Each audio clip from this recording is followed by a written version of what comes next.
રાજ્યમાં એક તરફ ચાંદીપુરાના કેસ દિવસે ને દિવસે વધી રહ્યા છે, જે ચિંતા પણ જગાવી રહ્યા છે અને આ વચ્ચે રાજકોટની એમ્સ હોસ્પિટલમાં ઉલટી ગંગા વહેતી હોય તેવી પરિસ્થિતિ નિર્માણ પામી છે। ચાંદીપુરાના દર્દીને એમ્સ હોસ્પિટલે સિવિલમાં રિફર કર્યા, એટલે એમ્સ હોસ્પિટલ ખૂબ વિકસિત હોસ્પિટલ માનવામાં આવે છે, હાઈટેક અત્યાધુનિક હોસ્પિટલ માનવામાં આવે છે, પણ એમ્સ હોસ્પિટલના દર્દીને સિવિલમાં રિફર કરવામાં આવ્યા છે। શું આટલી મોટી હોસ્પિટલ પાસે પૂરતી સારવારની વ્યવસ્થા જ નથી કે સિવિલ હોસ્પિટલમાં રિફર કરવાની ફરજ પડી? બે ફેઝના ઓપનિંગ બાદ પણ દર્દીઓને કેમ પૂરતી સારવાર નથી મળી રહી, સૌથી મોટો સવાલ છે। રાજકોટનો અતિ મહત્વકાંક્ષી પ્રોજેક્ટ ગણી શકાય એવા રાજકોટ એરપોર્ટ બાદ હવે રાજકોટ એમ્સ હોસ્પિટલ છે તે પણ વિવાદમાં આવી છે।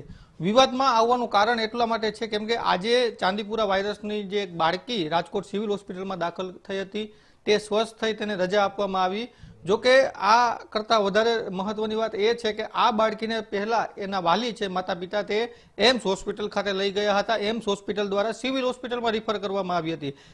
સામાન્ય રીતે એવું હોય છે કે જ્યારે રાજકોટ સિવિલ હોસ્પિટલમાં કોઈ એવા મોટા દર્દીઓ આવે છે તો એને ખરેખર એમ્સમાં દાખલ કરવા માટે રિફર કરવામાં આવતા હોય છે, પરંતુ ઉલટી ગંગા વહેતી હોય એ પ્રકારે એમ્સ હોસ્પિટલ સામે સવાલો ઉઠી રહ્યા છે કે શું એમ્સ હોસ્પિટલ પાસે બાળકોની સારવાર કરવા માટેની પૂરતી વ્યવસ્થા નથી, પૂરતા ઇક્વિપમેન્ટ નથી, પરિસ્થિતિ શું છે? અગાઉ પણ અનેક વખત આ પ્રકારના વિવાદો છે તે એમ્સ હોસ્પિટલ સાથે જોડાઈ ગયા છે। આપણી સાથે ડોક્ટર હેમાંગ વસાવડા જોડાયા છે, તેમની સાથે વાત કરીએ। સર, ખૂબ જ મોટી વાત કહેવાય કે એમ્સ જેવી હોસ્પિટલ છે તે બાળકોને, આમ તો ચાંદીપુરા વાયરસ એટલે એક તાવ છે, તો તાવની સારવાર માટે પણ વ્યવસ્થા નથી। સૌથી પહેલાં તો હું રાજકોટના પીડિયાટ્રિક ડિપાર્ટમેન્ટ સિવિલ હોસ્પિટલના ડૉક્ટર બુચ અને એની ટીમને ખાસ અભિનંદન પાઠવું છું કે ચાંદીપુરમ જેવી બીમારીમાંથી એક બાળાને એ લોકો બહાર લઈ આવ્યા।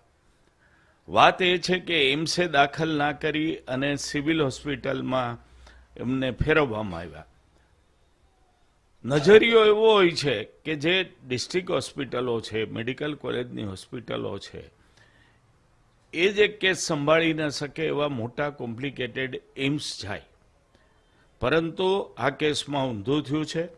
આ એકમાત્ર કેસ નથી, એવા ઘણા બધા કેસ છે કે જે એમ્સથી સિવિલ હોસ્પિટલ મોકલી દેવામાં આવે છે, કારણ કે એમ્સનું તંત્ર હજી હોસ્પિટલના દાખલ સિરિયસ અને અન્ય દર્દીઓની સારવાર કરી શકે એટલું મજબૂત થયું નથી।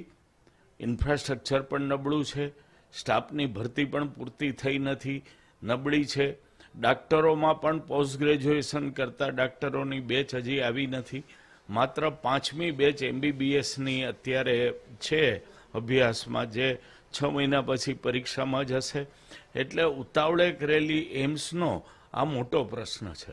ખૂબ જ ગંભીર બાબત છે કે એમ્સ જેવી એક તરફ રાજકોટવાસીઓ હોય કે સૌરાષ્ટ્રવાસીઓ હોય પોતે ખુશી મનાવતા હોય કે એમ્સ હોસ્પિટલ જેવું આવડું મોટું સ્ટ્રક્ચર સૌરાષ્ટ્રને મળી રહ્યું છે, રાજકોટને મળી રહ્યું છે, પરંતુ જ્યારે આ પ્રકારના કેસ સામે આવે છે કે એક સામાન્ય ચાંદીપુરા વાયરસના જે કેસ છે તેની ટ્રીટમેન્ટ કરવા માટે પણ એમ્સ છે તે પરિપક્વ નથી ને એના પરિણામે સિવિલ હોસ્પિટલમાં જ્યારે દર્દીને દાખલ કરવાની ફરજ પડે છે, આ ખૂબ જ ગંભીર બાબત કહી શકાય।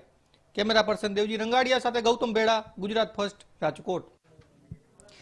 ખૂબ ગંભીર બાબત કહેવાય, કારણ કે એમ્સ હોસ્પિટલ, જેને અત્યાધુનિક હોસ્પિટલની જે ટેગલાઇન આપવામાં આવી છે, એ એમ્સ હોસ્પિટલના દર્દીને સિવિલમાં ડોક્ટરો રિફર કરે છે।